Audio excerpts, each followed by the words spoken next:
Praise the Lord. இத்தனை சந்தோஷமா இருக்கீங்க இந்த வேளையில. ஹல்லேலூயா. கர்த்தர் ஆசீர்வதிப்பாராக.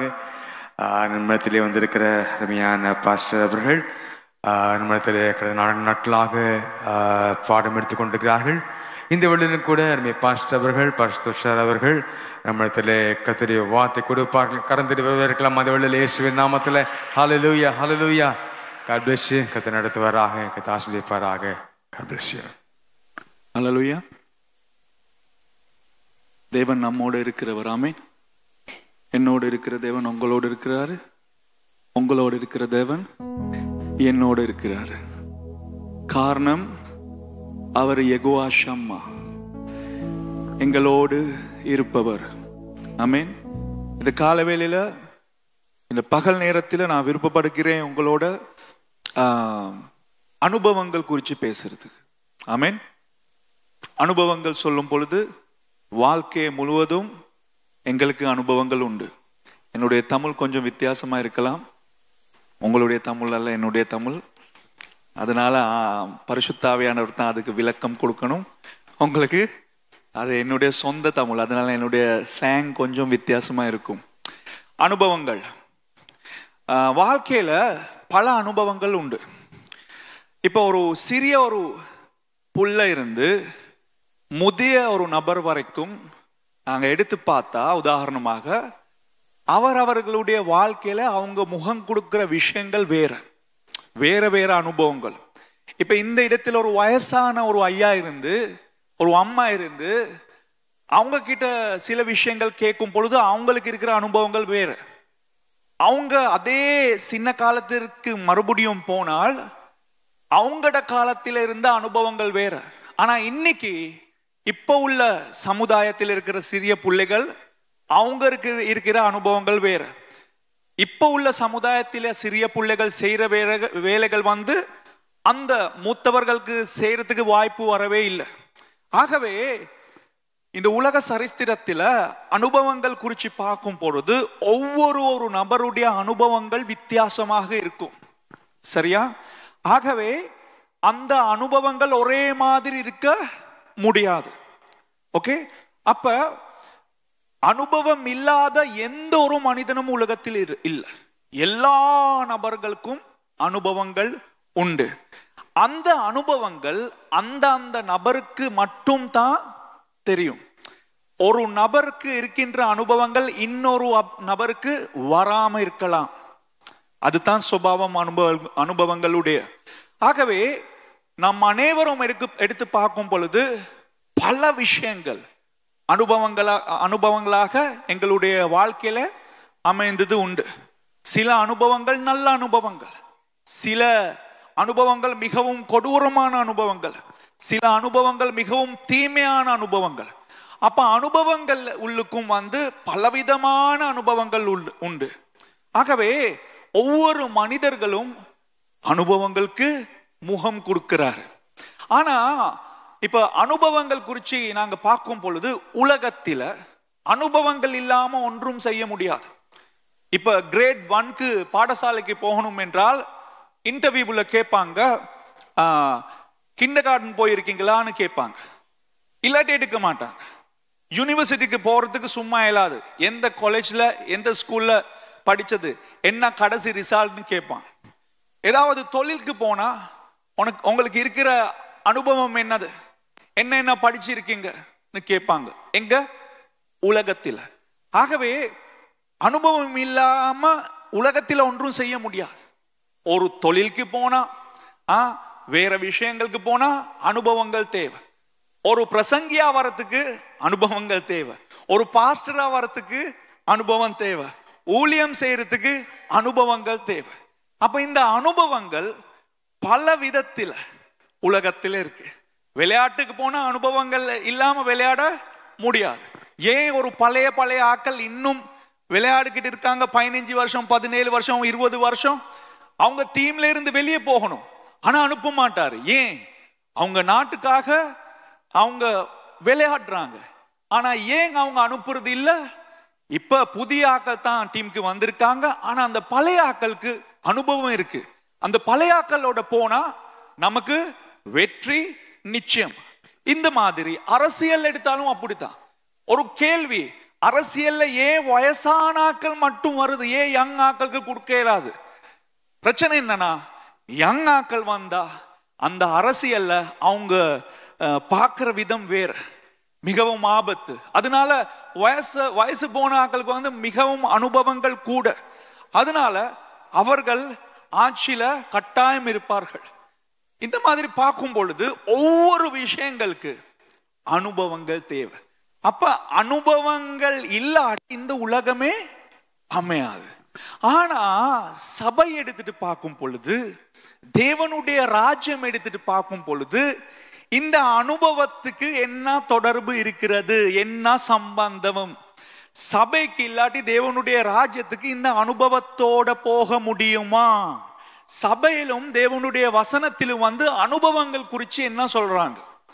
சோ 2 வசனங்கள் பார்த்து, அந்த 2 வசனங்கள் மூலமாக ஒரு பரிசுத்த நபர், தேவனுடைய ஒரு தாசன் குறித்து நாங்க அவருடைய வாழ்க்கையில் இருக்கிற சில அனுபவங்கள் ஊடாக கர்த்தர் அவரை எப்படி பயன்படுத்தினார் என்ற விஷயங்கள் நாங்க ஆராய்ச்சி பண்ண போறோம். 2 வசனங்கள் நாங்க வாசிப்போம். புதிய ஏற்பாட்டில் 2 கொரிந்தியர் புஸ்தகம் 4வது அதிகாரம் 16வது வசனமும், 2 கொரிந்தியர் 5வது அதிகாரம் 17வது வசனமும். கிட்டத்தட்ட இந்த 2 வசனங்கள் ஒரே மாதிரி இருக்கு. 2 கொரிந்தியர் 4வது அதிகாரம் 16வது வசனம் வாசிங்கம்மா. ஆனபடியினாலே நாங்கள் சோர்ந்து போகிறதில்லை. எங்கள் புறம்பான மனுஷனானது அழிந்தும் உள்ளான மனுஷனானது நாளுக்கு நாள் புதிதாக்கப்படுகிறது. இந்த வசனம் கொஞ்சம் பாருங்க. மனிதன் நாளுக்கு நாள் புதிதாகிறதா? உள்ளான மனிதனுக்கு என்ன நடக்குமா சொல்லுங்க? உள்ளான மனிதன் நாளுக்கு நாள் புதிதாகிறது. ஆனா மனிதனுடைய விலையே எப்படி? நாளுக்கு நாள் வயசு போகுது. ஆமா தானே? நாங்க பிறக்கும் பொழுது வந்து குழந்தை அழகா இருக்கும். அந்த ஸ்கின் எல்லாம் ஐயோ பப்பாளி மாதிரி இருக்கும், மாம்பழம் மாதிரி இருக்கும், வெள்ளையா இருக்கும், செகப்பா இருக்கும். கூட வளர்ந்து வரும் பொழுது 15 ஆகும் பொழுது எப்படி இருக்கும்? எறும்பு மாடி மாதிரி இருக்கும்னு நாங்க சொல்லுவோம் சில தாய்மார்கள். இப்ப கண்ட்ரோல் பண்ண முடியாது. அந்த காலத்துல நான் கண்ட்ரோல் பண்ண, இப்ப கண்ட்ரோல் பண்ணவே முடியாது. அதே 30 ஆகுனா ஐயோ தாடி தலைமயிருக்கு என்ன ஆகும்? வெள்ளையா வருது.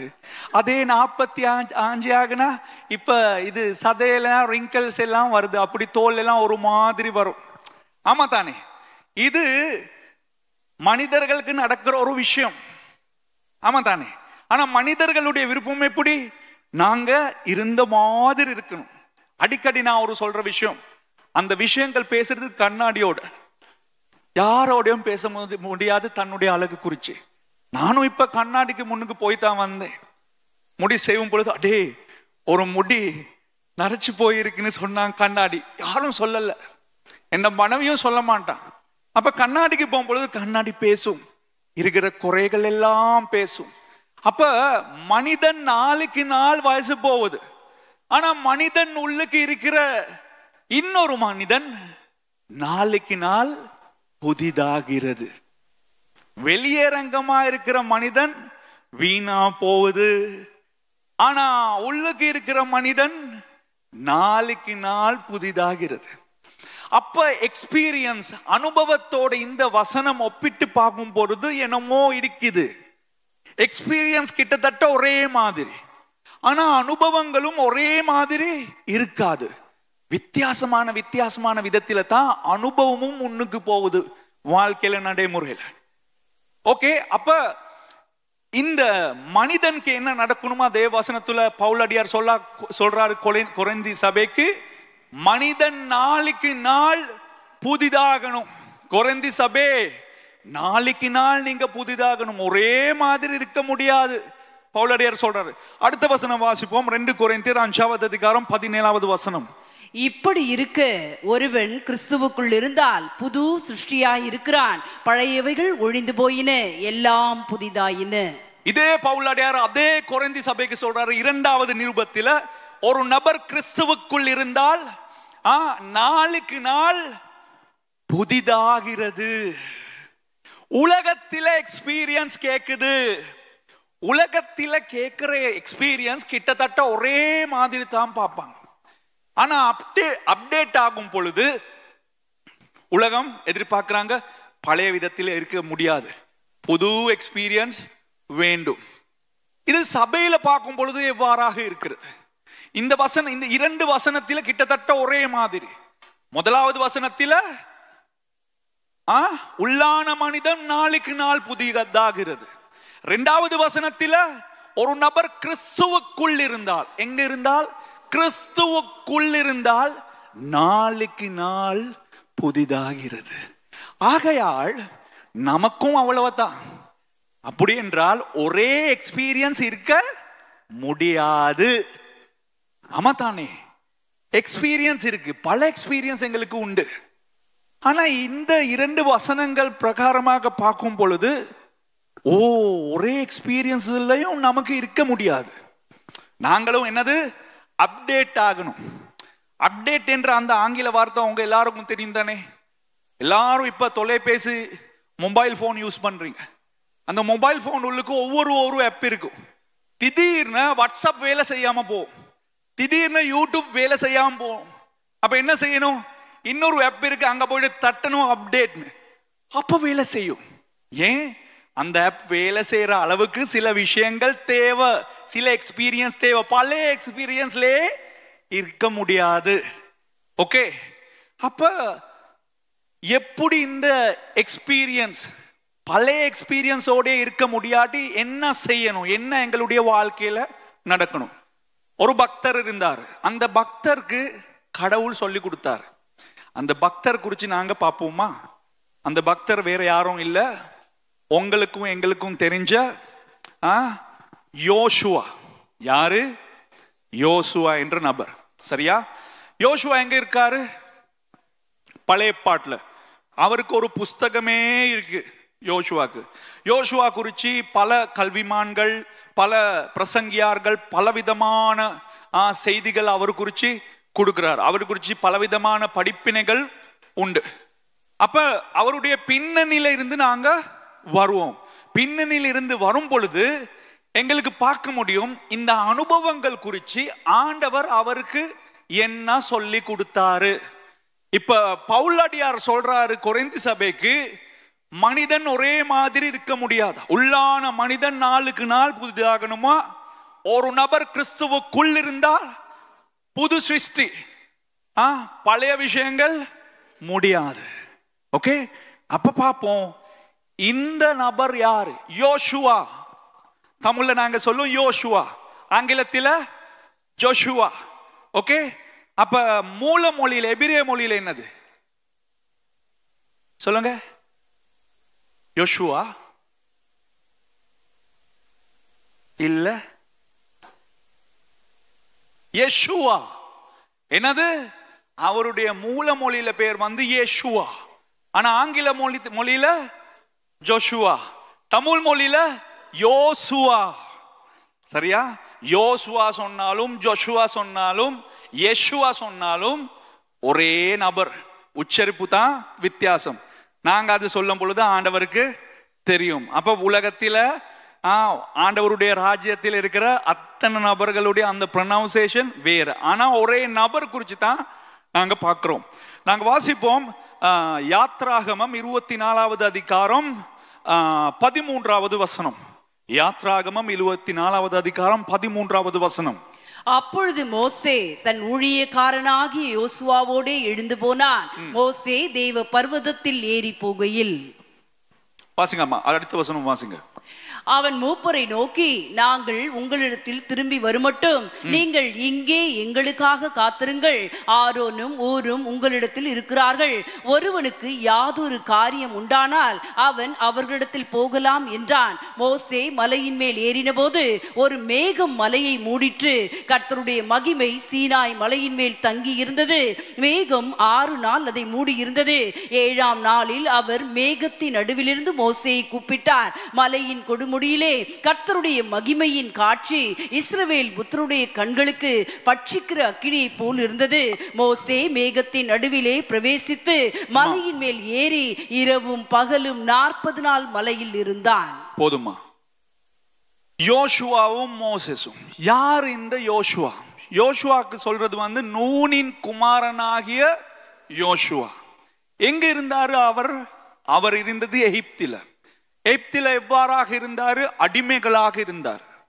ஆனா அடிமைகளாக இருக்கும் பொழுது இந்த தன்னுடைய அப்பா நூன் அவருக்கு வேற விதமாக அவருக்கு ஒரு பயிற்சியை கொடுத்திருக்கார், ஒரு போதிச்சிருக்கார். அவர் ராணுவ வீரனாக வரத்துக்கு அவர் படிச்சிருக்காரு. யாரு? யோசுவா. இப்ப எகிப்தியில் இருந்த அந்த ஜனங்கள் மோசையோட பாலைவனத்துக்கு வந்தார். அங்கிருந்து வரும் பொழுது இந்த யோசுவாவுடைய வயசு வந்து 40 வருஷம். 40. அவருடைய வயசு எத்தனை? 40. எங்க தாண்டும் பொழுது? எகிப்து தாண்டும் பொழுது. எகிப்து தாண்டி அப்படியே பாலைவனத்தில் வரும் பொழுது 6 லட்சம் ஆண்கள். எத்தனை பேர்கள்? 6 லட்சம். அப்ப நாங்க சாதாரணமாக சொல்லும் அந்த மொத்த ஜனத்தொகை எடுத்தா 2.5 மில்லியன் இல்லாட்டி 25 லட்சம் ஜனங்கள். ஒரே ஒரு நபர் தான் என்னது நடத்து செல்கிறார். ஆனா அவர் வந்து தண்ட முயற்சியில் இல்ல, கடவுள் சொல்ற விஷயங்கள் வச்சு கூட்டிட்டு போறார். ஒரு பிரச்சனை. என்ன பிரச்சனை? தனக்குன்னு ஒரு ஊழியக்காரன் இல்ல, தனக்குன்னு ஒரு அசிஸ்டன்ட் இல்ல. ரொம்ப கஷ்டம். ஆனா மோசே இந்த இவ்வளவு ஜனத்தொகையில ஒரு நபர் குறிச்சு கண்டுபிடிச்சார். யாரு? யோசுவா. இவரு வித்தியாசமான ஆளு. இவருடைய உடம்பு வித்தியாசம், இவருடைய பழக்கம் வித்தியாசம், மற்ற ஆக்கள் மாதிரி இல்ல. அதனால நீ என்னோட இரு, நீர் என்னோட. எந்த யாரு? சேவகன். அது மாத்திரம் இல்ல, அந்த யோசுவா மோசேவுடைய பொடிகார்ட். என்னது? பொடிகார்ட். நமக்கு யோசுவா தெரியும். யாரு? யோசுவா சொல்லி மட்டும் தான். ஆனா அவருடைய பட்டப்பேர் என்ன தெரியுமா? தளபதி யோசுவா. யாரு? தளபதி யோசுவா.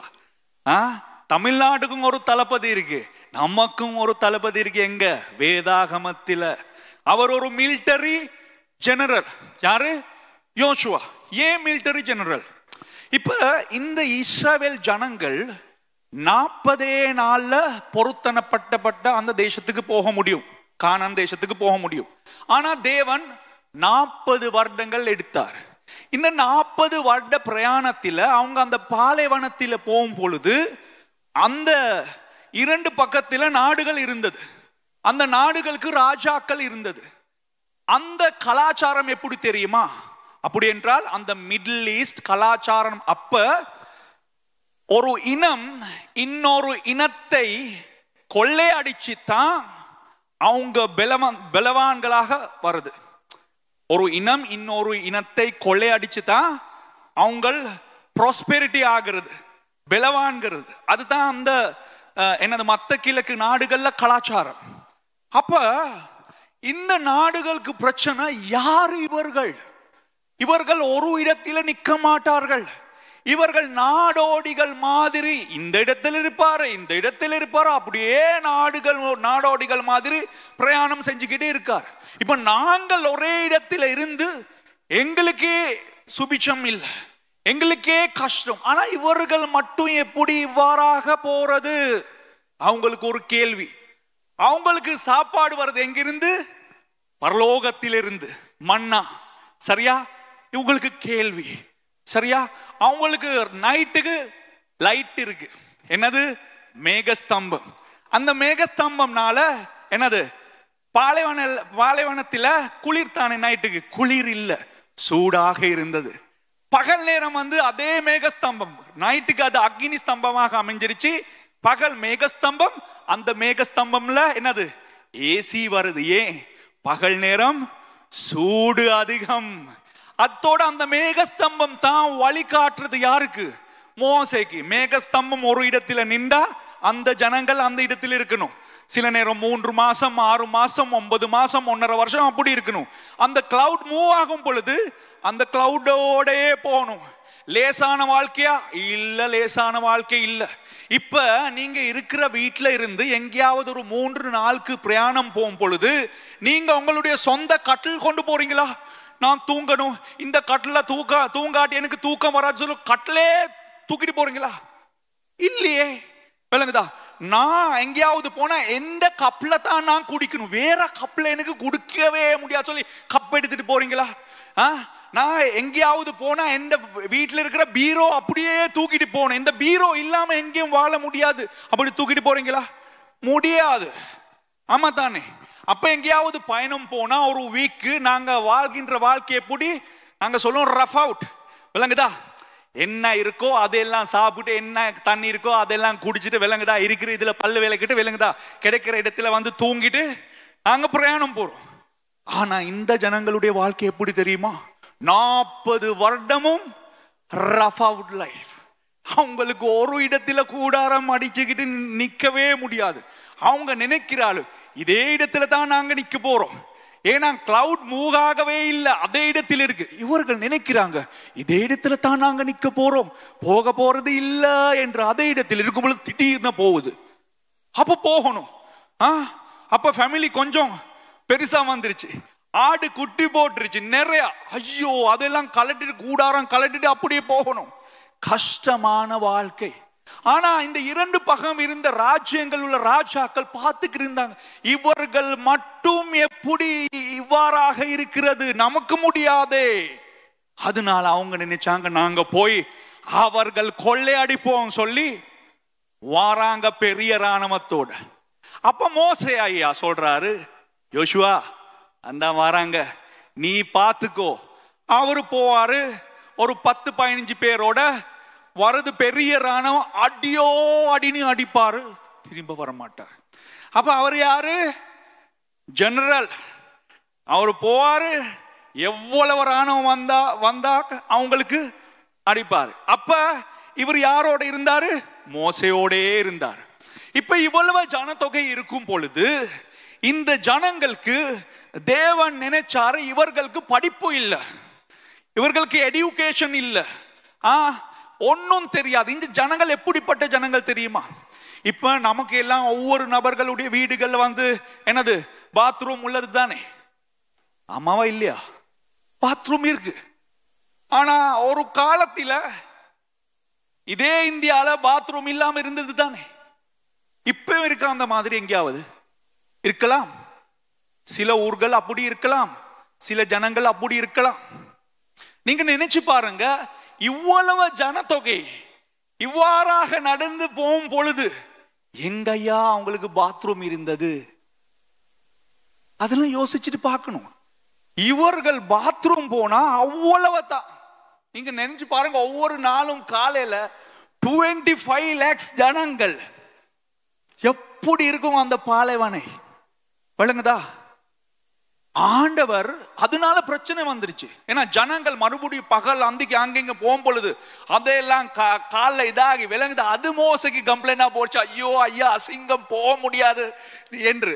அப்ப ஆண்டவர் சொன்னார் அந்த ஜனங்களுக்கு, டேய், அந்த விஷயம் செய்யும் பொழுது குழி தோண்டி அது மூடிட்டு வரணும். வேதாகமத்தில் இருக்கு அந்த வசனம், தேடி பாருங்க. யாரு சொன்னாரு? ஆண்டவர். அப்ப இந்த மாதிரி விஷயம் ஆண்டவர் அந்த ஜனங்களுக்கு படிச்சு கொடுக்கிற அளவுல அந்த ஜனங்கள் நல்ல ஜனங்களாக இருந்தாரா? இல்ல, அவர்களுக்கு அது சரி தெரியாது. இந்த மாதிரி ஒன்றும் தெரியாத ஒரு ஜனக்கூட்டம் தான் இந்த யூதர்கள். அதனால அவர்களுக்கு 10 கட்டளையை கொடுக்கிறதுக்கு ஆண்டவர் தீர்மானிச்சார். 10 கட்டளையில நல்ல விஷயங்களா இருக்கு. திருட வேணாம். இப்போ உங்களை யாராவது பார்த்து, அம்மா உங்களை யாராவது பார்த்து, அம்மா ஏமா இப்படி செய்றீங்க, திருட வேணா சொன்னா ஆக்கள் முன்னால உங்களுக்கு எந்த மாதிரி ஒரு ஃபீலிங் வரும்? சில நேரம் ஆக்கள் சொல்லுவாங்க, நான் 10 கட்டளை நான் கடன் பிடிக்கிறேன் பாஸ்டர், பெருமையா சொல்றாங்க. அவைகள் எல்லாம் பெருமையா சொல்லக்கூடாது. ஏன்? அது வாழ்க்கையில நடைமுறையில் இருக்கணும். இப்ப யாராவது இந்த அம்மா பார்த்துட்டு எல்லாம் முன்னுக்கு இருக்கும் பொழுது, ஏன் அம்மா இப்படி செஞ்சுங்க, நீங்க களவெடுக்க கூடாது, களவெடுக்க வேணா, சரியா சொல்றோம். ஆனா ஆக்களுக்கு தெரியும், ஓ இவ களவெடுக்கிறாரோ, அந்த பழக்கம் இருக்கோ. அப்ப அந்த அம்மாக்கு எப்படி இருக்கும்? கஷ்டமாமே. இப்ப இதே ஆண்டவர் தெரியும் இந்த ஜனங்களுடைய பழக்கம் எல்லா கிட்ட இருக்கு, களவெடுக்கிறது. களவெடுக்க வேணாம், விபச்சாரம் செய்ய வேண்டாம், கொலை செய்ய வேண்டாம். இதெல்லாம் நல்ல விஷயங்களா செய்யறாங்க. அப்ப முதலாவது இந்த ஜனங்களுக்கு ஒழுக்கம் வரணும். அந்த ஒழுக்கம் சொல்லி கொடுக்கிறதுக்காக ஆண்டவர் சொன்னாரு மோசேக்கு, டேய் நீ வா மேல. ஹோரேப்க்கு போனார். ஆனா மோசே என்ன சொன்னாரு தெரியுமா? யாரும் இந்த மலை உச்சிக்கு வர முடியாது, வந்தா செத்து போவீங்க. ஆனா ஒருத்தருக்கு சான்ஸ் கிடைச்சிச்சு. யாருக்கு? யோசுவாக்கு. அவரு போய் எங்க இருந்தாரு? மலை நடுப்பாதில் இருந்தாரு, மேல போகவே இல்லை. யாரு? யோசுவா. நூனின் குமாரனாகிய யோசுவா, மோசேவுடைய பொடிகார்ட், மோசேவுடைய ஊழியக்காரன். மோசே ஒரு ராஜா, ஒரு விதத்தில் உண்மையில ராஜா இல்ல, அவர் வேற ஒருத்தர். அதை சொல்றேன். அவருடைய தளபதி, அவருடைய தளபதி. அவரு மட்டும் அந்த ஓரேப் மலையில நடுப்பாதில, ஓகே, ஊழியக்காரனோட இருக்கும் பொழுது மற்ற ஆட்களுக்கு பெற்றுக்கொள்ள முடியாத விஷயங்கள் வாழ்க்கையில பெற்றுக்கொள்ள முடியும். தனக்கு இருக்கின்ற ஊழியக்காரன் அழைச்சா ஓடி வரணும். தன்னுடைய ஊழியக்காரன் ஏதாவது சொன்னா அது கட்டாயம் செய்யணும். இந்த பாக்கியம், இந்த சலாக்கியம் யாருக்கு வந்தது? யோசுவாக்கு. மற்ற ஆட்கள் யாருக்குமே இல்லை. இப்ப ஆண்டவர் 10 கட்டளை கொடுத்தார். இப்ப எடுத்துட்டு கீழே வரும் பொழுது மொத அந்த 10 கட்டளை கண்ட சீஷன் தான் யாரு? மோசே. அவர் தான் மொத ஸ்டூடெண்ட். அவர் அதை எடுத்துட்டு கீழே வரும் பொழுது அது கண்ட 2வது நபர் யாரு? யோசுவா. யோசுவாக்கு வாய்ப்பு வந்தது மோசேக்கு பிறகு அந்த 10 கட்டளை படிக்கிறதுக்கு. சார் என்ன சார் இதெல்லாம் புதுசா இருக்கு. அப்ப அவர் சொல்லி கொடுத்தார். யாருக்கு? யோசுவாக்கு. இது இப்படியெல்லாம் இருக்கு, இப்படியெல்லாம் என்னது செய்யணும். யார் இதெல்லாம் சொல்லி கொடுத்தாரு? ஆண்டவர். அப்ப ஊழியக்காரனோட இருக்கும் பொழுது, ஊழியக்காரனோட எங்கேயாவது போகும் பொழுது, ஊழியக்காரன் சொல்ற விஷயங்கள் செய்யும் பொழுது உலகத்திலிருந்து பெற்றுக்கொள்ள முடியாத சில அனுபவங்கள் பெற்றுக்கொள்றதுக்கு முடியும். அந்த வாய்ப்பு வந்தது யாருக்கு? யோசுவாக்கு. ஆனா அந்த மத்த ஜனங்களுக்கு இல்ல. ஆரோன் கீழே இருந்தார். யாரு? மோசேவுடைய அண்ணா, மோசேவுடைய அக்கா கீழே இருந்தார். மிரியம் மொத தீர்க்கதர்சி. ஆரோன் யாரு? மொத ஆசாரியன். அந்த ஆசாரியனுக்கும் அந்த தீர்க்கதர்சிக்கும் இல்லாத ஒரு விஷயம், வாய்ப்பு வந்தது யோசுவாக்கு. ஏன்? தலைவரோட இருக்கிறனால. அதனால தலைவரோடு இருக்கிறார்கள் வெட்டக்கூடாது, சபையே வெட்டக்கூடாது. ஏன்? அவர்கள் யாரு? அடுத்த தலைமுறை. இப்ப பாருங்க, இந்த ஆண்டவர் சந்திக்கிறதுக்கு மோசே அடிக்கடி ஒரு இடத்துக்கு போறார். எங்க தெரியுமா? நாங்க வாசிப்போம் யாத்ராகமம் 33வது அதிகாரம் 7வது வசனத்திலிருந்து 11வது வசனம் வரைக்கும். மோசே கூடாரத்தை பெயர்த்து அதை பாளையத்திற்கு புறம்பே தூரத்திலே போட்டு அதற்கு ஆசரிப்பு கூடாரம் என்று பெயரிட்டான். கர்த்தரை தேடும் யாவரும் பாளையத்திற்கு புறம்பான ஆசரிப்பு கூடாரத்துக்கு போவார்கள். மோசே கூடாரத்திற்கு போகும்போது ஜனங்கள் எல்லாரும் எழுந்திருந்து தங்கள் தங்கள் கூடார வாசலில் நின்று கொண்டு அவன் கூடாரத்துக்குள் பிரவேசிக்கும் மட்டும் அவன் பின்னே பார்த்து கொண்டிருந்தார்கள். மோசே கூடாரத்துக்குள் பிரவேசிக்கையில் மேக ஸ்தம்பம் இறங்கி கூடார வாசலில் நின்றது. கர்த்தர் மோசேயோடு பேசினார். ஜனங்கள் எல்லாரும் மேகஸ்தம்பம் கூடார வாசலில் நிற்க கண்டார்கள். ஜனங்கள் எல்லாரும் எழுந்திருந்து தங்கள் தங்கள் கூடார வாசலில் பணிந்து கொண்டார்கள். ஒருவன் தன் சிநேகிதனோடு பேசுவது போல கர்த்தர் மோசேயோடு முகமுகமாய் பேசினார். பின்பு அவன் பாளையத்துக்கு திரும்பினான். நூனின் குமாரனாகிய யோசுவா என்னும் வாசிங்கம்மா. அவனுடைய பணிவிடைக்காரனாகிய வாலிபன் ஆசரிப்பு கூடாரத்தை விட்டு பிரியாதிருந்தான். என்ன பழக்கம் இது? மோசே ஆண்டவர் சந்திக்கிறதுக்கு அடிக்கடி ஆபீஸ்க்கு போகுது. எங்க? ஆசரிப்பு கூடாரம். தேவன் ஒபிஷியல் விஷயம் பேசுறதுக்காய் அடிக்கடி வருது அந்த ஆசரிப்பு கூடாரத்துல. அதுல தான் டீல் நடக்கும், அதுதான் ஹை கோர்ட். எல்லாம் நடக்கும் அதில். ஞாபகம் தானே என்னாகமம் புஸ்தகத்தில் என்ன நடந்தது? யாருக்கு? மிரியாம்க்கு ஆரோனுக்கு. வாங்கடா, மேகத்துல வந்தான் ஆண்டவர். இப்ப அன்றாட வாழ்க்கையில மோசே கூடாரத்து உள்ளுக்கே இருப்பார். எப்படி? ஜெபிச்சுக்கிட்டு ஆண்டவர் பேசுறார். இது பார்த்துக்கிட்டு இருந்தார் யாரு? யோசுவா, பாடிகார்ட், சேவகன்.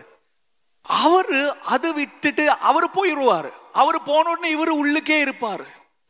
ஆண்டவரே, என்னோட பேச முடியாதா? என்னது அவரோட மாத்திரம் பேசுறீங்க? எனக்கு அந்த சான்ஸ் கிடைக்காதா? அவர் மோசே போற இடங்கள் எல்லாம் போறது. என்ன எப்படி நீங்க பேசுறீங்க ஆண்டவரே? நீங்க எப்படிப்பட்டவர் ஆண்டவரே? அவர் கூடாரம் விட்டுட்டு வெளியே வராது. சந்தர்ப்பம் கிடைக்கிற நேரம் எல்லாம் எங்க போயிருக்கும்? கூடாரத்தில் இருக்கும். ஏன்? தலைவனோட பேசுறீங்களே, தலைவனோ கிட்ட வந்திருக்கீங்களே. எனக்கும் இந்த சந்தர்ப்பம் கொடுக்க முடியாத ஆசையா இருக்கு. இந்த ஆசை, இந்த எக்ஸ்பீரியன்ஸ் எடுக்கணும். ஊழியக்காரங்கள் கீழே வளர்கின்ற சக ஊழியக்காரங்கள் அது பரீட்சை எடுக்க போக கூடாது. பெரும்பால் சபைகள்ல என்ன நடக்குது? எப்படா தலைமை போதகர் போயிருவாருன்னு பார்த்துக்கிட்டு இருக்காங்க. என்னத்துக்கு? சீட்க்கு சுடுறதுக்கு, சபைக்கு சுடுறதுக்கு. இந்த மாதிரி நடக்குது உலகத்தில், தெரியுமா? இந்த மாதிரி ஒரு தேவராஜ்யத்தில தான் இப்போது தப்போது நாங்க வாழ்ந்து கொண்டு இருக்கிறோம். ஆனா யோசுவா அப்படி நினைக்கவே இல்லையே. ஆண்டவரே, அந்த அனுபவம் எனக்கு கொடுங்க. என்னது அனுபவம்? தலைவருக்கு கொடுக்கிற அனுபவம் கொடுங்க. தலைவருக்கு இருக்கிற அனுபவம் எடுக்கிறதுக்கு தலைவரோட வாழணும், தலைவரோட இருக்கணும். தலைவரோடு இருக்கணும். அப்ப தலைவர் போற இடங்களுக்கு எல்லாம் போறது. அந்த தலைவர் வேணா சொன்னாரா? அந்த தலைவர் வேணான்னு சொல்லவே இல்லை. நீ மட்டும் இது உள்ளுக்கு வர வேணாம். அவர் கட்டுப்பாடு அவர் போடவே இல்லை. அவருக்கு தெரியும் இது ஒரு கஷ்டமான வேலை, இதெல்லாம் எனக்கு வாழ்க்கை முழுக்க சுமந்து கொண்டு போக முடியாது. நான் 80 வயசுல ஊழியத்துக்கு வந்தேன். இப்ப 40 வருஷம் இவங்களோட போராடணும், கஷ்டம், எவனாவது வரணும் என்று அப்படி இருக்கும் பொழுதுதான் அவர்கள் தீர்மானிக்கிறாரு. என்னது? அடித்த தலைவராக அவரு என்னது அனாயின்ட் பண்றதுக்கு. என்னாகமம் 27வது அதிகாரம் 18வது வசனத்திலிருந்து 21வது வசனம் வரைக்கும். கர்த்தர் மோசே நோக்கி, ஆவியை பெற்றிருக்கிற புருஷனாகிய யோசுவா என்னும் நூனின் குமாரனை நீ தெரிந்து கொண்டு அவன் மேல் உன் கையை வைத்து அவனை ஆசாரியனாக எலெயாசாருக்கும் சபை அனைத்திற்கும் முன்பாக நிறுத்தி அவர்கள் கண்களுக்கு முன்பாக அவனுக்கு கட்டளை கொடுத்து இஸ்ரவேல் புத்திரராகிய சபையார் எல்லாரும் அவனுக்கு கீழ்ப்படியும்படிக்கு உன் கணத்தில் கொஞ்சம் அவனுக்கு கொடு. அவன் ஆசாரியனாக எலெயாசாருக்கு முன்பாக நிற்க கடவன். அவன் நிமித்தம் அந்த ஆசாரியன் கர்த்தருடைய சன்னிதானத்தில் வந்து ஊரீம் என்னும் நியாயத்தினாலே ஆலோசனை கேட்க கடவன். அவருடைய கட்டளைகளின்படியே அவனும் அவனோடு கூட இஸ்ரவேல் புத்திரராகிய சபையார் எல்லாரும் போகவும் அவருடைய கட்டளையின்படியே வரவும் வேண்டியது என்றார்.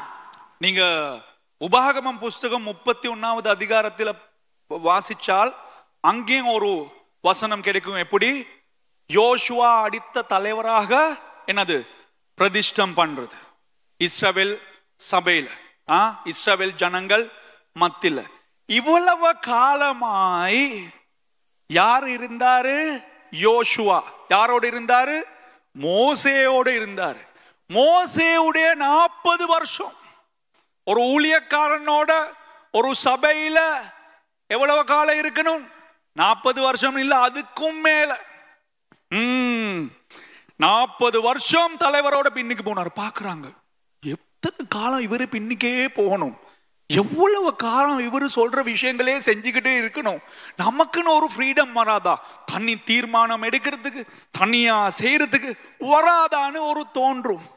ஆனா கர்த்தர் விடமாட்டாரே. 40 வருஷம் அவரோடு இருக்க வேண்டிய வந்துருச்சு. வேற யாருக்கும் அந்த கேலிபர் இல்லாட்டி அந்த அவர் மாதிரி வரத்துக்கு வேற யாருக்கும் எக்ஸ்பீரியன்ஸ் இல்லை. அதனால இஸ்ரவேல் மூப்பர்கள் அறிந்திருந்தாரு, மோசேக்கு பிறகு எப்பயாவது ஒரு தலைவர் வந்தா இவர் மட்டும் தான் வரணும், வேற யாருமே இல்லை. அத்தோட இந்த பொருத்தனை பண்ணப்பட்ட தேசத்துக்கு போறதுக்கு முதல்ல வேவுக்காரங்கள் அனுப்புனார். நீங்க என்னது என்னாகமம் 13வது அதிகாரம் வாசிக்கும் பொழுது உங்களுக்கு கண்டுபிடிக்க முடியும். 12 கோத்திரங்கள் இருந்துச்சு. அந்த 12 கோத்திரங்கள்ல ஒவ்வொரு தெரிவு செஞ்சு 12 பேர்கள் அனுப்புனாங்க வேவ் பார்க்கறதுக்கு. நாங்க போகின்ற தேசம் முத என்ன தேசம் இருந்தது? எரிகோ பட்டணம். அவங்க சந்திக்க போனது எரிகோ பட்டணம். அங்க அனுப்புனாரு. அங்க அனுப்பும் பொழுது அந்த தேசம் முழுக்க அவங்க போனார். போய் 10 பேர் சொன்னாரு, என்னது சார், சரியில்லை சார், அங்க போக முடியாது, அங்க போனா சாவுதா, அடியோட அடிப்பார், எங்களுக்கு அதெல்லாம் எடுக்க முடியாது, நாங்க விடுவோம். ஆனா 2 பேர், யாரு? யோசுவாவும் காலேபும், சார் அடிப்போம் சார், இவங்களுக்கு பைத்தியம் சார், நாங்க அடிப்போம், அடிச்சு அவன் சும்மா சப்ப மேட்டர் அதெல்லாம் அடிச்சு எடுக்கலாம் சொல்லி யாரு சொன்னாரு? யோசுவாவும் காலேபும். எக்ஸ்பீரியன்ஸ் உள்ள நபர்கள், தேவனுடைய சித்தம் இருக்கிற நபர்கள், விசுவாசம் உள்ள நபர்கள், அவர்களுக்கு எக்ஸ்பீரியன்ஸோட என்ன இருக்கும்? விசுவாசமும் இருக்கும். ஒரு நபருக்கு எக்ஸ்பீரியன்ஸ் இருந்தா போதாது, என்ன இருக்கணும்? விசுவாசம் இருக்கணும். ஆண்டவர் நிச்சயமாக கொடுக்கிறார். தேவனுடைய ராஜ்யத்தில் எக்ஸ்பீரியன்ஸ் மட்டும் இருந்து போதாது. எக்ஸ்பீரியன்ஸ் மட்டும் இருந்தால் அது அந்த ஊழியத்துக்கு சரி வராது. விசுவாசமும் வேண்டும். எக்ஸ்பீரியன்ஸும் விசுவாசமும் கலந்து போகணும். 10 பேர் சொன்னாரு, சரி வராது, அவங்களுக்கு விசுவாசம் இல்லை. ஆனா 2 பேர், சார் போகும், நாங்க அடிச்சு எடுப்போம். இதுல யார் இருந்தாரு? யோசுவாவும் இருந்தார். ஓகே, அப்ப அடுத்த தலைவராக இவர் நியமிச்சார். இப்ப ஜனங்கள் எல்லாம் மோசேக்கும் இப்ப வயசு 120 ஆக போகுது. கடைசி நேரத்தில் ஐயா இருக்கார். இப்ப ஐயாக்கு சந்தர்ப்பம் கொடுக்கல எங்க இஸ்ரவேல் தேசத்துக்கு போறதுக்கு. ஏன்? ஐயாட மெச்சூரிட்டினால. ஐயா நல்ல ஊழியம் செஞ்சாரு. 40 வருஷம் எகிப்தில் இருந்தாரு. 40 வருஷம் எங்க மனைவியோட எங்க மிதியன் தேசத்தில் இருந்தார். 80 வயசத்தில் ரட்சிக்கப்பட்டு ஆண்டவர் கொடுத்த ஊழியம் செஞ்சுக்கிட்டு இருக்கும் பொழுது 110ல் ஒரு மனைவி எடுத்தார். கருப்பு மனைவி, எங்க எத்தியோப்பியா போய். அப்ப ஒரு நாள் அந்த ஜனங்கள் தண்ணி கேட்கும் பொழுது தண்ணி கேட்டார். அப்ப அந்த நேரத்தில் ஆண்டவர் சொன்னாரு, நீ மலைக்கு அடி சொன்னாரா? பேசு சொன்னார். ஏன்னா தேவன் பேசுற தேவன். தேவன் வானத்தையும் பூமியும் எல்லாம் உண்டாக்குறது எதுல? வார்த்தையில. தேவன் சொன்னாரு மோசைக்கு, அதே தேவன் மோசையோட பேசுற தேவன் சொன்னாரு, மோசே நீ மலைக்கு பேசு, அப்ப நான் தண்ணி கொடுக்கிறேன். இவருக்கு வந்த கோவத்தில அடிச்சு விட்டாரு கோல்ல. அப்ப தேவன் சொன்னது அவரு சரியாக செய்யல. ஏன்? ஆண்டவருக்கு அது மேல கோவம் வந்துருச்சு. ஏன் தெரியுமா? 40 வருஷம் நீ முன்ன மாதிரி இல்ல, நல்ல எக்ஸ்பீரியன்ஸ் உள்ள மூத்தவர்களே சின்ன காலத்துல வாலிப காலத்துல எடுத்த மாதிரி தீர்மானங்கள் இப்ப எடுக்க முடியாது. நிதானமா அமைதியா விளங்குதா தீர்மானம் எடுக்கணும். அவரு நினைச்சார், நான் தான் வாலிபன், அடிச்சு விட்டார். இந்த ஜனங்களோட தாங்க ஏழாது. 25 லட்சம் ஜனங்கள் கொடுக்கிற வத. அதனால ஊழியக்காரனுக்கு வத கொடுக்க வேண்டாம். அவருக்கு கோபம் வந்தா விளங்குதா, அவருக்கு நியாய தீர்ப்பு வர்றதுக்கு காரணமானவர்கள் யாரு? நாங்களா இருக்கக்கூடாது. மோசைக்கு அது நடந்தது. அதனால ஆண்டவர் அனுமதி கொடுக்கல அவருக்கு போறதுக்கு. ஆனா என்ன பிரச்சனை? இந்த ஜனங்களுக்கு அங்க போகணும், ஆனா போகிறதுக்கு வழி தெரியாது. ஏன் போகணும்னு தெரியாது. ஏன்னா வந்த பேர்கள் எல்லாமே செத்து போனாரு. இருக்கிறது எகிப்தில கடைசி நேரத்தில் பிறந்தவர்களும் பாலைவனத்தில பிறந்தவர்களும் விளங்குதா புதிய ஆக்கள். அதனால மோசே பிரசங்கம் ஒண்ணு பண்ணி 3 பிரசங்கம் பண்ணாரு. அந்த 3 பிரசங்கம் தான் உபாகமம் புஸ்தகத்தில இருக்கு. மறுபடியும் அவங்களுக்கு நியாயப்பிரமாணம் சொல்லி கொடுத்தார்.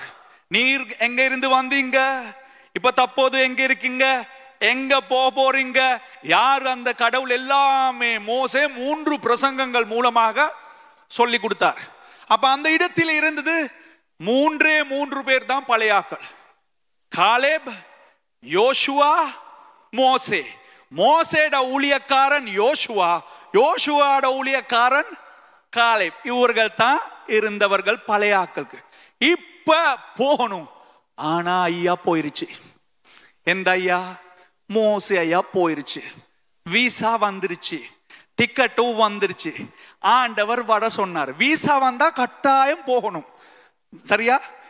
எங்களுக்கு ஒரு நாடு உண்டு. ஆமா தான், எல்லாருக்கும் ஒரு நாடு உண்டு. நாங்க எங்க இருக்கிறோம்? அக்கறையிலே. அக்கறையிலே ஒரு நாடு உண்டு, அங்கே எனக்கு ஒரு வீடு உண்டு. அக்கறைக்கு யாத்திரை செய்யும் விசுவாசி நான், அலைகளு கண்டு பயமில்லை. ஆமா தானே? அப்ப அவருக்கு டிக்கெட் வந்துருச்சு. அப்ப அவர் போகணும், போயிட்டாரு. இப்ப என்னது? தலைமைத்துவம் தானாக வந்தது. கேட்டாரா? நான் கேட்டாரா? நான் கேட்கல. நான் பிளான் பண்றாரா? நான் பிளான் பண்ணல. வேணும்னு சொல்லி அரசியல் செஞ்சாரா? இல்ல. ப்ரொட்டஸ்ட் பண்ணாரா தலைவனுக்கு விருது, எனக்கு தலைமைத்துவம் வேணும் சொல்லி? இல்ல, ஒன்றும் செய்யல. அந்த யோசனை எனக்கு இருக்குல்ல. ஆனா அவர் போயிட்டாரு. இப்ப தானாகவே மூப்பர்கள் எல்லாம் திரும்பினாரு.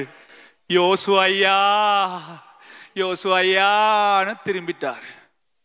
இப்ப இவருக்கும் வயசு 80 வயசுல இதெல்லாம் முடியுமா? எவ்வளவோ கஷ்டம். நாங்க எல்லாம் 80 வயசுல என்ன செஞ்சுக்கிட்டு இருக்கோம், முடியுமா? இப்ப இவருக்கு டென்ஷன். ஏன்? 40 வருஷம் நம்ம ஐயா பட்ட கஷ்டம், 40 வருஷம் நாங்க எல்லாம் சேர்ந்து அவருக்கு கொடுத்த என்னது துக்கம், விளங்குதா? அவங்களும் பாப்பாங்க அவர் குறிச்சு, அவரும் பாப்பாரு இவங்க குறிச்சு. இப்ப யோசுவாக்கு தெரியும், ஐயோ முடியாதே, அந்த ஆள் நல்லாவே இருக்கல. 40 நாள் எப்ப பார்த்தாலும் டென்ஷன்ல தான் இருந்தாரு. கடைசி நேரத்துல பேசாம வந்து கையில இருந்துல அப்படியே அடிச்சு விட்டுட்டு ஆண்டவர் அவர் மேலேயும் கோபப்பட்டாரு. எனக்கு என்னத்தான் நடக்க போமோ ஆண்டவரே, முடியாது முடியாது சொல்லி அப்படியே மெட்லின் நடிக்கிற மாதிரி பயத்தோடு இருக்காரு. எவ்வளவு வருஷம் எக்ஸ்பீரியன்ஸ், யாருக்கும் இல்லாத அனுபவங்கள். ஆனா 80 வருஷத்திலே இவ்வளவு அனுபவசாலியா இருந்து ஒரு ஜெனரலுக்கு பயம் வர முடியுமா? ஒரு தளபதிக்கு, நாடுகளோட யுத்தம் செஞ்ச ஒரு தளபதி பயந்து எங்க பயந்து போறாரு? ஏன் போய் சொல்றீங்க? எங்க வேதத்தில் இருக்கு அவரு பயந்து போனாருன்னு? எங்க இருக்கு? யோசுவா புஸ்தகம் 1வது அதிகாரம் 1வது வசனத்திலிருந்து பார்ப்போம். கர்த்தருடைய தாசனாகிய மோசே மரித்த பின்பு கர்த்தர் மோசேயின் ஊழியக்காரனான நூனின் குமாரன் யோசுவாவை நோக்கி, என் தாசனாகிய மோசே மரித்து போனான்.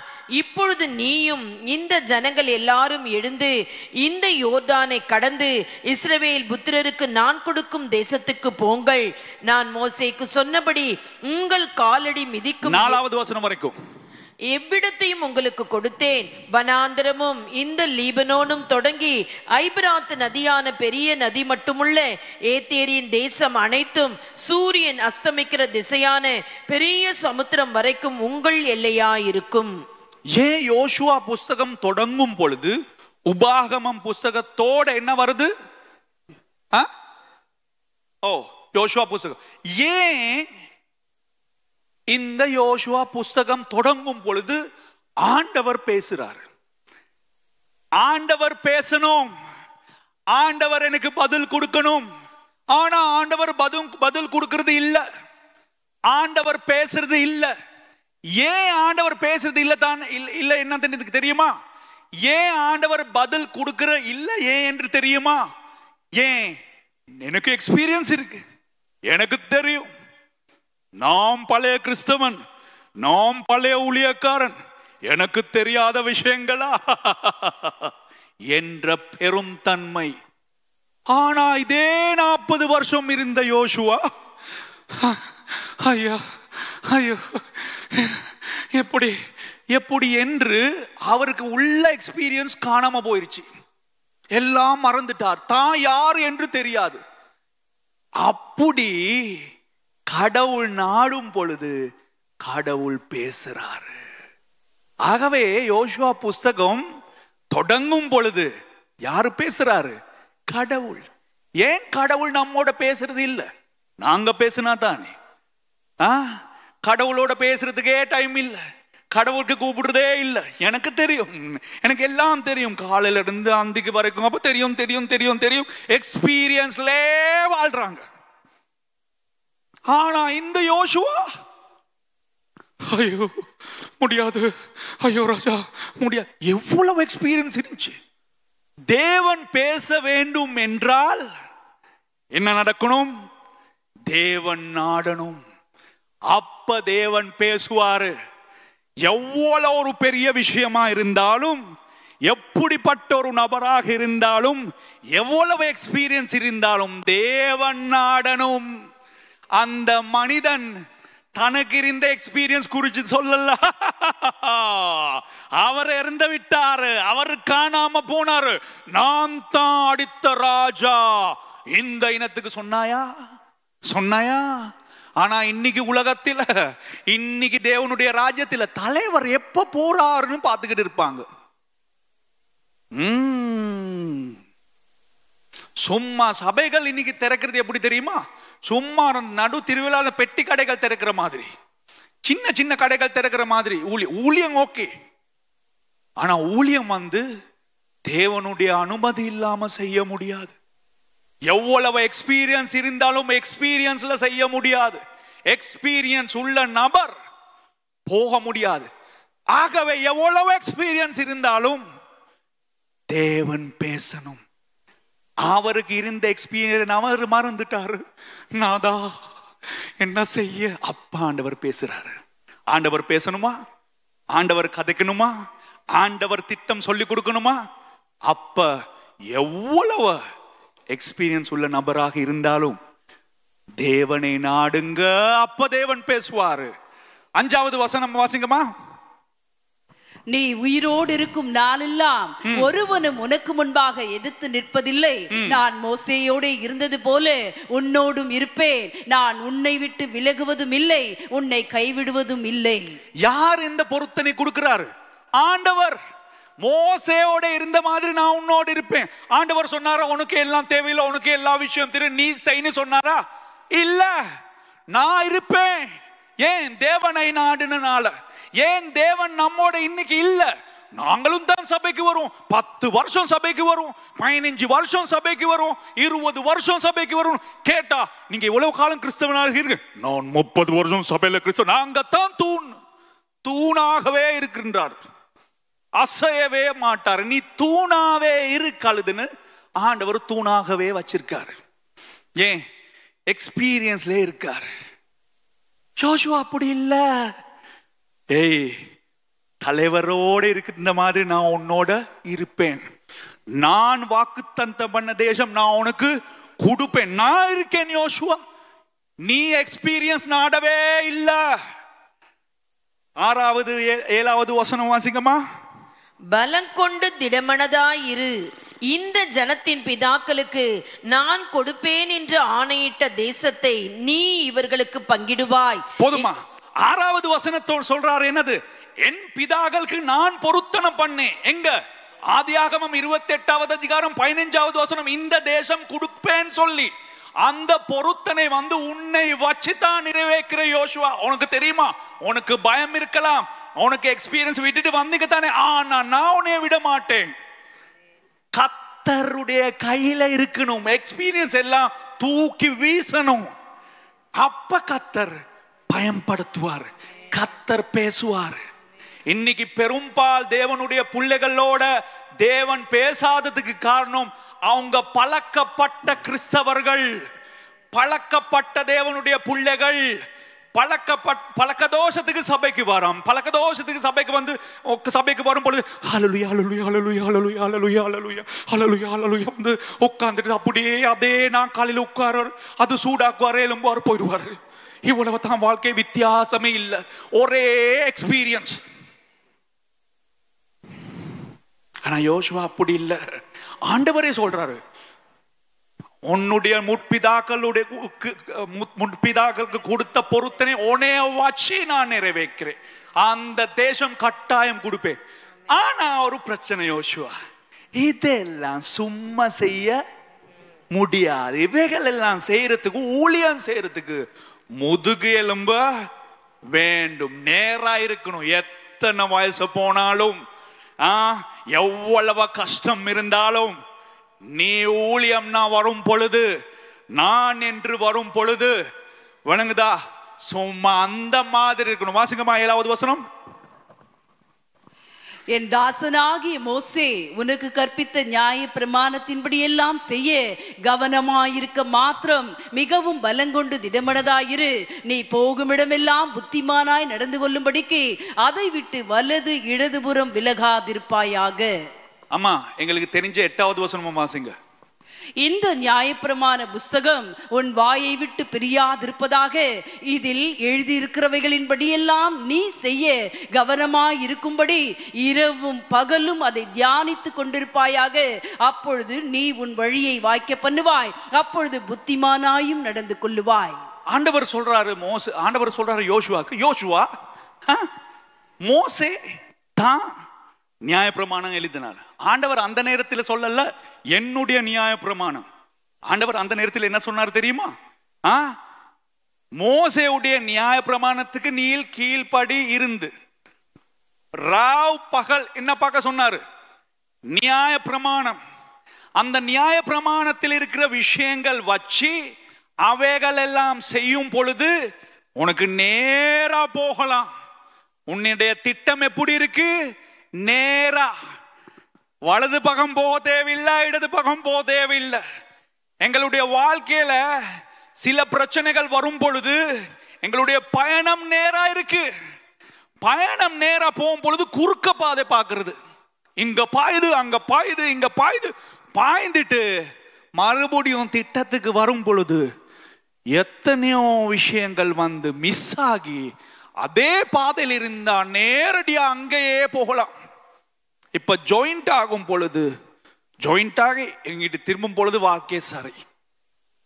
ஆனா யோசுவாக்கு சொன்னா, யோசுவா இனி உனக்கு டைம் இல்லை, லெஃப்ட் பாயறதுக்கு ரைட் பாயறதுக்கு இல்லை, என்னோட நீ இருக்கணும், சரியா?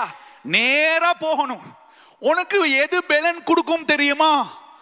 தேவனுடைய வசனம், மோசேவுடைய நியாய பிரமாணம். ராவ் பகலாக மனப்பாடம் பண்ண சொன்னாரா? மனப்பாடமும் பண்ணணும். வேதத்தில நியாய பிரமாணத்தில் இருக்கிற மாதிரி நீ செய்யணும்.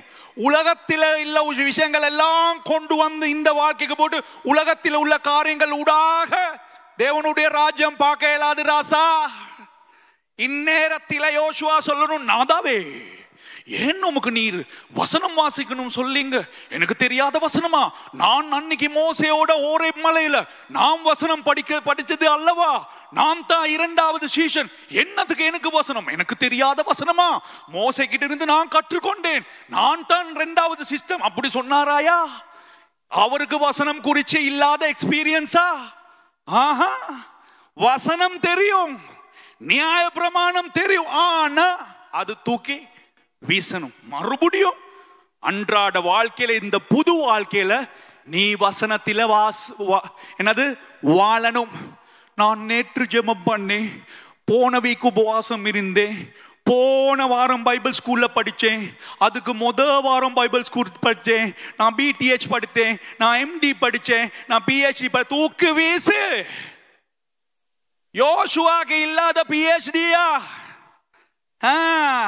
வா திருப்பி படி. யாரு சொன்னாரு? தேவன். தேவனுடைய ராஜ்யத்தில் இருக்கும் பொழுது இந்த தேவனுடைய வசனம் நியாயப்பிரமாணம் என்றால் எங்களுடைய பார்வையில அது ஒரு பெரிய சமுத்திரம் மாதிரி. ஆனா தேவனுடைய பார்வையில எப்படி தெரியுமா? அது அண்ட சராசரம் மாதிரி. ஓகே, அப்ப தேவன் யோசுவாக்கு சொன்னார், உன்னுடைய வெற்றி எங்க தெரியுமா இருக்கு? எக்ஸ்பீரியன்ஸ் எல்லாம் அல்ல, அனுபவத்தில அல்ல, தேவனுடைய வசனத்தில் அது பெற்றுக்கொள் என்று ஆலோசனை கொடு. இந்த 8வது வசனம் வரைக்கும் 9வது வசனம் வாசிங்க. நான் உனக்கு கட்டளையிடவில்லையா? பலம் கொண்டு திடமனதாயிரு, திகையாதே, கலங்காதே. நீ போகும் இடமெல்லாம் உன் தேவனாகிய கர்த்தர் உன்னோடே இருக்கிறார் என்றார். 9 வசனங்கள்ல ஆலோசனை. யாருடைய ஆலோசனை? தேவனுடைய ஆலோசனை. யாருக்கு? யோசுவாக்கு. ஒரு வார்த்தை சொல்லும் கர்த்தாவே, என் வாழ்க்கையெல்லாம் செழிப்பாகுமே. ஒரு வார்த்தை சொல்லும் ஒரு வார்த்தை இல்ல, 9 வசனங்கள் பேசினார். பெரிய கவுன்சிலிங் கிளாஸே நடந்தது. இப்ப யோசுவா இப்படித்தான் இருந்தாரு. இப்ப தெம்பு வருது. 10வது வசனத்திலிருந்து 12வது வசனம் வரைக்கும். அப்பொழுது யோசுவா ஜனங்களின் அதிபதிகளை நோக்கி, நீங்கள் பாளையத்தை உருவ நடந்து போய் ஜனங்களை பார்த்து, உங்களுக்கு போஜன பதார்த்தங்களை ஆயத்தம் பண்ணுங்கள். உங்கள் தேவனாகிய கர்த்தர் உங்களுக்கு சுதந்திரிக்க கொடுக்கும் தேசத்தை நீங்கள் சுதந்திரித்துக் கொள்ளும்படிக்கு இன்னும் 3 நாளைக்குள்ளே இந்த யோர்தானை கடந்து போவீர்கள் என்று சொன்னார். பயந்து போயிருந்த யோசுவாக்கு தெம்பு வந்துருச்சு. எங்க இருந்து? தேவன் பேசும் பொழுது எக்ஸ்பீரியன்ஸ் எல்லாம் தூக்கி வீசணும். தேவனுடைய ராஜ்யத்தில் இருக்கிற பிள்ளைகள். பழக்க தோஷத்துக்கு ஆராதனை. Pastor, give me a 5 minute. Pastor, give me a 5 minute. பழக்க தோஷத்துக்கு ஆராதனை. பழக்க தோஷத்துக்கு மியூசிக் வாசிக்கிறது. பழக்க தோஷத்துக்கு வேதாகமம் வாசிக்கிறது. பழக்க தோஷத்துக்கு சபைக்கு வருது. பழக்க தோஷத்துக்கு ஊழியம் சேருது. பழக்க தோஷத்துக்கு சாட்சி சொல்றது. எல்லாமே எக்ஸ்பீரியன்ஸ்ல. எப்ப நாங்க நினைக்கிறோம் நான் ஆராதிக்கிறது ஜீவனுள்ள ஆண்டவர், நான் ஜெபிக்கிறது ஜீவனுள்ள தேவனுக்கு, எப்ப புதுசா நினைக்கிறீங்க? நேற்று ஜெபம் பண்ண மாதிரியே இன்னைக்கு ஜெபம் பண்றீங்க. நேத்து மியூசிக் அடிச்ச மாதிரியே மியூசிக் அடிக்கிறீங்க. எல்லாத்துக்கும் இதெல்லாம் பழகி போச்சு. போரிங் ஆச்சு. என்னது? கிறிஸ்தவ வாழ்க்கை. ஒரு பிரசனம் இல்ல. ஏன்? அனுபவம் என்ற பிசாசு. அனுபவம் சொல்லி அவர்கள் எல்லாமே இப்ப எஃபிஷியன்ட் ஆகி, எனக்கு எல்லாம் தெரியும், எனக்கு எந்த கீ அடுக்கணும்னு தெரியும், எனக்கு இப்ப சாட் ஜிபிடி எல்லாம் வந்திருக்கு, இப்ப ஏஐ எல்லாம் வந்திருக்கு, கொடுத்த உடனே வசனம் பிரசங்கம் வருது. எங்க ஆண்டவருடைய சமூகத்துல காத்துக்கிட்டு இருக்காங்க? எங்க ஜெபம், எங்க உபவாசம்? முன்ன ரட்சிக்கப்படுனால பார்க்கணும். அந்த சோடா போத்தல்ல உடைஞ்ச மாதிரி, கோலி சோடா உடைக்கும் பொழுது கேஸ் வரும். கொஞ்சம் ஒரு நிமிஷம் போன காக்கி கோலி சோடால கேஸ்ல காண. கேஸ் இருக்கிற வரைக்கும் ஃப்ரெஷ்ஷா இருக்கும். ஆனா என்ன நடக்கும்? கேஸ் இல்லாம போனா அந்த ஜூஸே சரியாவே இல்லை. அந்த மாதிரி கிறிஸ்தவ வாழ்க்கை வந்துருச்சு. எக்ஸ்பீரியன்ஸ். ஆண்டவர் சொல்றாரு யோசுவாக்கு, நீ என்னுடைய வசனத்தில வாழு. வசனத்தில் இருக்கிற காரியங்கள் செய்யறதுக்கு வந்து லேசான விஷயம் அல்ல. ஒரு முதுகு எலும்பு வேண்டும். நீ தைரியம் இருக்கணும், தைரியத்தோட போகணும், நீ போராடணும். ஒரு லேசான வாழ்க்கை இல்லை இது, ஒரு யுத்தம். அப்பதான் அவருக்கு தெம்பு வந்துருச்சு. சரிநாதா இறங்குவோம். எல்லாத்துக்கும் போயிட்டு சொன்னாரு, ரெடி பண்ணி எல்லாம் நாங்க 3 நாள்ல போறோம். போனாரு. எங்க போனாரு? யோர்தான் நதி தாண்டி போனாரு. இறங்கினார். எங்க? எரிகோக்கு அடியோட அடிச்சாரு.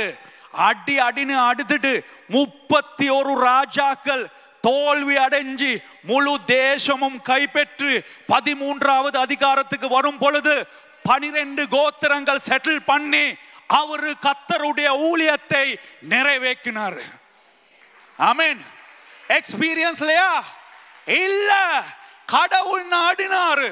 கடவுள் நாடும் பொழுது ஆண்டவரே சூரியனும் அப்படி நிப்பாட்டினாரு, உலகமும் சுத்தவே இல்லை. தேவனுடைய பிள்ளைகள் தேவனோட வாழும் பொழுது அந்த பவுலடியார் சொன்ன மாதிரி ஒருத்தர் கிறிஸ்துவனுக்குள் இருந்தால் புது சிருஷ்டி. அதே பவுலடியார் சொல்றாரு, நீ நாளுக்கு நாள் உள்ளான மனிதன் புதிதாகிறது. யோசுவா புதிதாகினாரு, எக்ஸ்பீரியன்ஸ்ல வாழல. கிட்டத்தட்ட 25-28 வருடங்கள் கர்த்தருக்கே என்று ஊழியம் செஞ்சார். எதுவுமே எதிர்பார்க்கல, எந்த பதவி எந்த டைட்டில் ஒண்ணுமே எதிர்பார்க்கல. அடிமை மாதிரி ஊழியம் செஞ்சாரு. அது வரைக்கும் அவருக்கு சொன்னது யாரு தெரியுமா? மோசே உடைய ஊழியக்காரன். ஊழியக்காரன் ஊழியக்காரன் என்ற விஷயம் உலகத்தில் ஒரு மதிப்பு இல்லை. ஆனா இயேசு ஊழியக்காரன். நான் ஊழியம் பெற்றுக்கொள்ளத்துக்கு வரல, நான் ஊழியம் செய்ய வந்தேன். அதே மனப்பான்மை யோசுவாக்கு தேவனுடைய ஊழியக்காரன் என்று அந்த பட்ட பேர், அந்த ஹொனர் எங்க வந்துருச்சு? யோசுவா புஸ்தகம் 24வது அதிகாரம் 29வது வசனம். இந்த காரியங்கள் நடந்த பின்பு நூனின் குமாரனாகிய யோசுவா என்னும் கர்த்தருடைய ஊழியக்காரன் 110 வயதுள்ளவனாய் மரணமடைந்தான். கர்த்தருடைய ஊழியக்காரன் என்ற பதவி வந்தது ஊழிய முடிச்சிட்டு செத்து போகும் பொழுது. அது வரைக்கும் எந்த ஒரு பட்ட பேரும் இல்லை. தேவனுடைய ராஜ்யத்தில் இருக்கிறவர், தேவனை நாடி இருக்கிறவர் எந்த பதவி பின்னிக்கு போக மாட்டாரு. ஏன்னா எக்ஸ்பீரியன்ஸ் தான் பதவி கொண்டு வருவார். பதவி வந்தாலே அங்கேயே நாசமா போறாரு. ஆனா அதுக்கு விட தேவனுடைய ராஜ்யத்தில் தேவனுடைய காரியம் செய்ய வேண்டும் என்றால் தேவனையே நாடணும். யாரு மாதிரி? யோசுவா மாதிரி. அப்பதான் சொன்னாரு பவுலடியார், ஒரு நபர் கிறிஸ்துவுக்குள் இருந்தார், புது சிருஷ்டி. அவருக்கு எக்ஸ்பீரியன்ஸே இல்லை. கர்த்தர் தாமே உங்க எல்லாரும் ஆசீர்வதிப்பாக.